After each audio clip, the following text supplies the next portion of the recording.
Ndugu watazamaji wa media yetu ya KEMETZ, leo mtaalamu wenu Dr. Kenny na kuja kuwapa elimu kuhusiana na madhara yanayoweza kutokea kwa mwanamama, mwanadada, binti aliyefanya operation ya kuongeza makalio, kwa maana ya possible complication after or during buttock plastic surgery.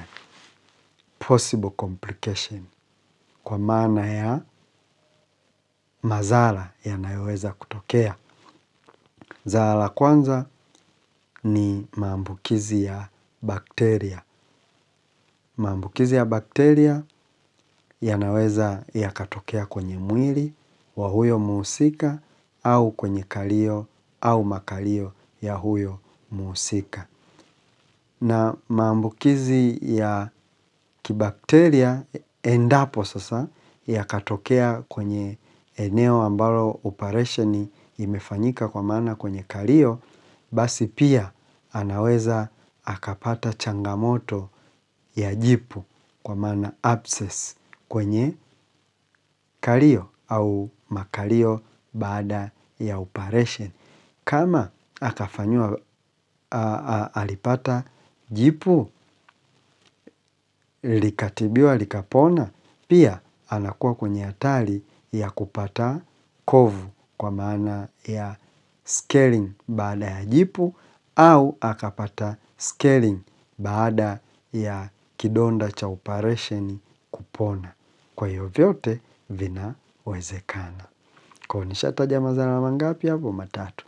Kwa maana infection, abscess, scaling. Kwa maana ya maambukizi ya vimelea na jipu, makovu.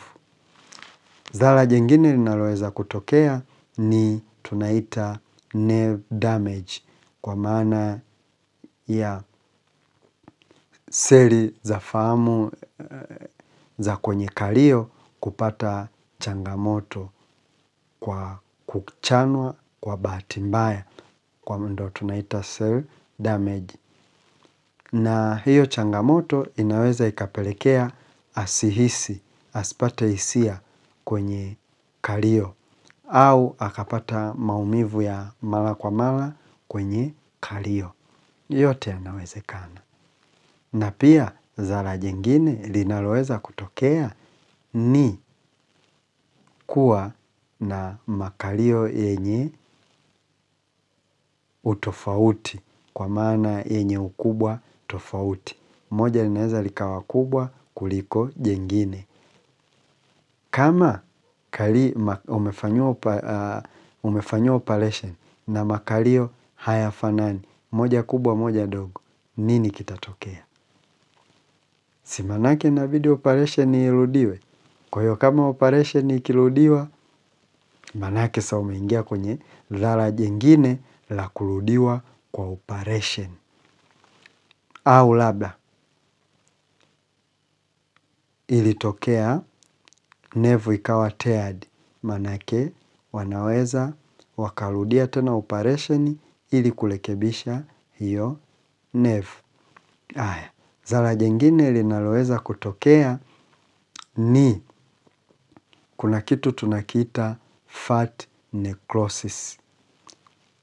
Fat necrosis maana yake mafuta yale ya kwenye makalio yanaweza yakatengeneza ugumu fulani hivi, ambayo nataka kama cancer, lakini yanakuwa tu na ugumu fulani, hizo nyama, kwa maana hayo mafuta yanashikamana kwa pamoja na yanatengeneza vijivinundu vidogo vidogo. Kwa hiyo sasa, kama hivyo vijivinundu vidogo vidogo vikitokea, tayari kunakuwa na usumbufu, nalo pia ni madhara. Baada sasa ya kuona hiyo tunachokiita fat necrosis, kuna zara jingine linaweza likatokea, inaitwa capsular contracture. Hii capsular contracture maana yake sasa, kule si unakumbuka nilisema kuna kitu kinaitwa abscess inaweza ikatengeneza kovu.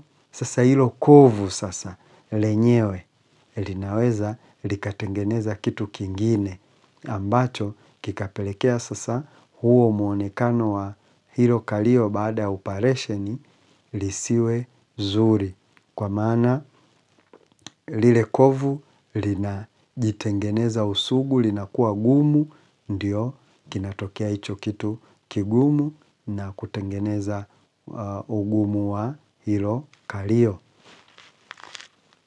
Baada ya kuona hayo madhara, kuna dhara tena jingine linakuja hapa.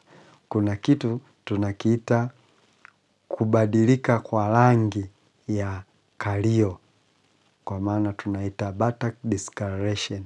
Kwa maana unaweza ukakuta mwanadada mweupe kalio lake jeusi, au mwanadada mweusi kalio lake jeupe, au mwanadada mweupe kalio lake jekundu, au mwanadada mweusi kalio lake jekundu.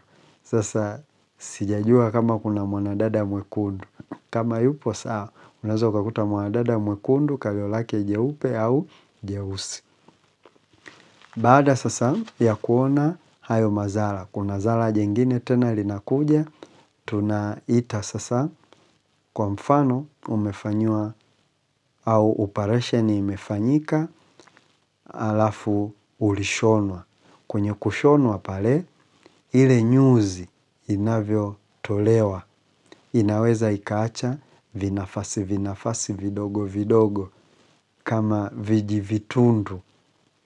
Kwa hiyo vile vijivitundu pia vinaweza vikaleta usumbufu. Kwa hiyo pia nalo kalio lisionekane vizuri. Tumeelewana hapo?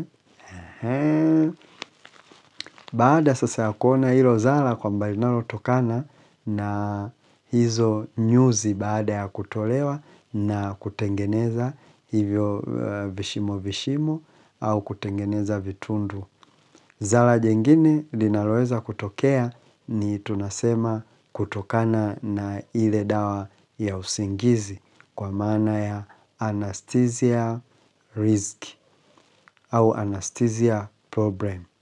Kwa hiyo dawa za usingizi zipo za aina nyingi, ila maarufu sana ni hizi hapa, hizi ya kwenye mshipa au kwenye uti wa mgongo.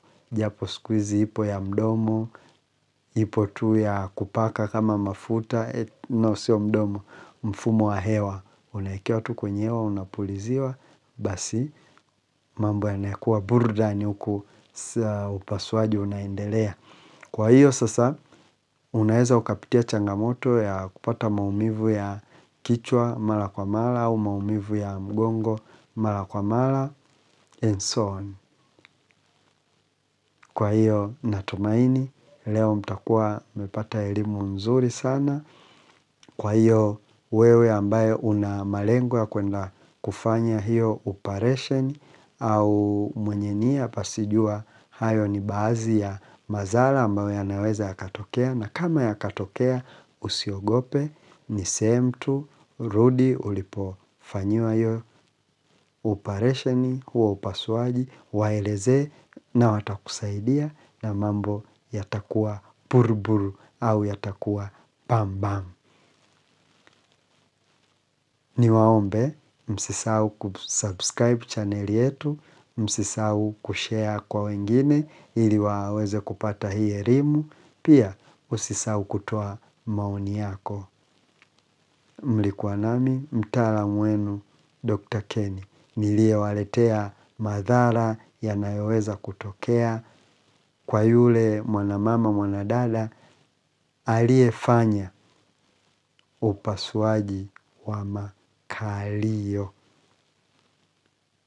Bye, see you.